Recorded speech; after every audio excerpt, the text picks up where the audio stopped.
নমস্কার বন্ধুরা, আপনাদের সকলের ভালোবাসা ও আশীর্বাদ নিয়ে আমরা শুরু করতে চলেছি ফ্লেম স্টোরির প্রথম পথ চলা। বড় মাপের কিছু লেখকের অপ্রকাশিত ও খুচরো গল্প নিয়েই আমাদের সূচনা। আমাদের গল্প সেই সব লেখকদের নিয়ে যারা এখনো ছাদে একলা বসে সৃষ্টি করে নতুন গল্প এবং দিন গুনতে থাকে গল্প প্রকাশ করার আশায়। আমাদের আজকের গল্প কাকাতুয়ার লেখা শেষ 5 মিনিট। গল্প পাঠে থাকছেন অমিত, সন্দীপের চরিত্রে থাকছেন সুমর্ত এবং মিলির চরিত্রে থাকছেন নাসরিন। শুরু হতে চলেছে তাহলে আমাদের আজকের গল্প।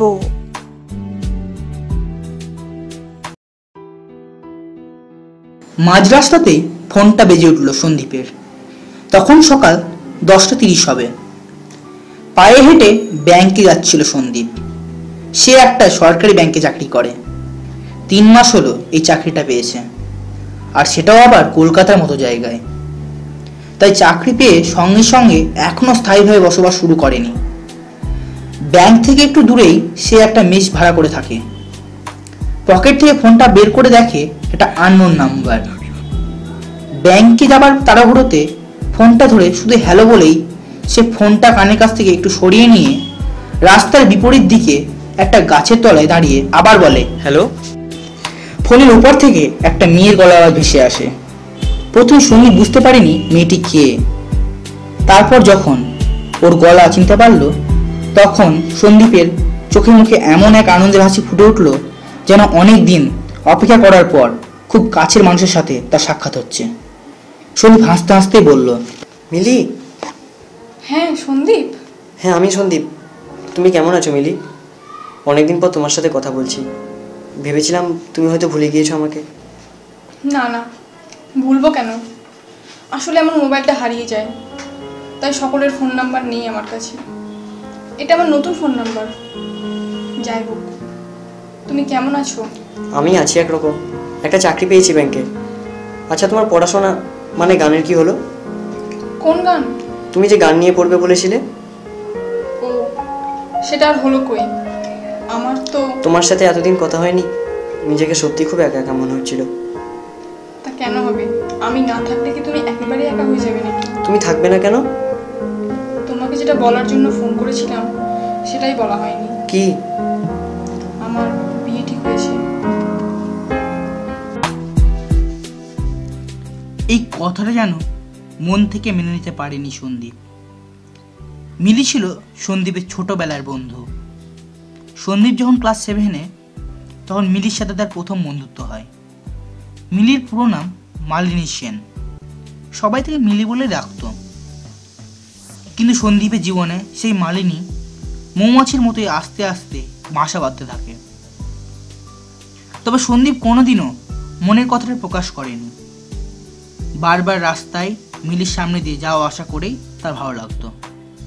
মিলিও হয়তো সন্দীপকে ভালোবাসতো, কিন্তু সেও কোনোদিন স্বীকার করেনি। তারা দুজনেই এই অপ্রকাশিত প্রেম নিয়ে লুকোচুরি খেলে এসেছে নিজেদের মধ্যে। তারপর সন্দীপ কলকাতায় চলে আসে পড়াশোনার জন্য। কিছুদিন মিলির সাথে কথা হলেও মিলির কন্ট্যাক্ট নাম্বারে আর তাকে পাওয়া যায়নি। তারপরে এতদিন পর মিলি নিজে থেকেই ফোন করেছে সন্দীপকে। রাস্তার ফুটপাত ফেলে রেখে মেন রোডে হাঁটতে থাকে অন্যের মতো। হঠাৎ বাম দিকের একটা ছোট রাস্তা থেকে একটা ট্যাক্সি এসে ধাক্কা মারে সন্দীপকে।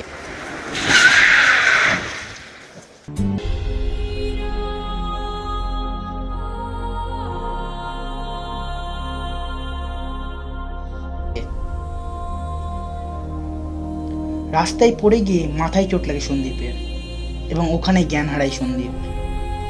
রাস্তার লোক তাকে হাসপাতালে নিয়ে যায়, কিন্তু রাস্তায় পড়ে গিয়ে তার মাথায় এমনভাবে আঘাত লাগে যে তার আর জ্ঞান ফেরেনি। ডাক্তাররা খবর দেয় থানায়। সন্দীপের ফোনটা খুঁজে পাওয়া যায় এবং বাড়ির লোককে জানানো হয়। মিলি সহ্য করতে পারেনি সন্দীপের মৃত্যুর খবর। মিলিও আত্মহত্যা করে। মিলিও ভালোবাসত সন্দীপকে। আসলে সে ফোনে বলতে চেয়েছিল যে সে বিয়েটা করতে চায় না, কিন্তু সন্দীপ শোনার অবকাশ পায়নি। তাদের দুজনের এই নীরব ভালোবাসা সেই 5 মিনিটের ফোনের কথাতেই হয়তো শেষ হয়ে গিয়েছিল। আবার হয়তো ওখানেই শুরু হয়েছে তাদের প্রথম প্রেমের পথ চলা।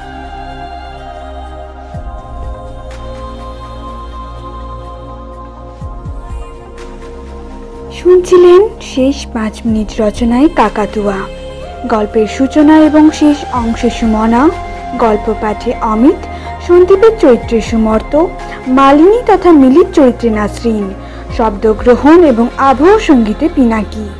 তো আজ চলি বন্ধুরা, আবার অন্য দিন অন্য স্বাদের গল্প নিয়ে ফিরে আসবো আপনাদের জন্য।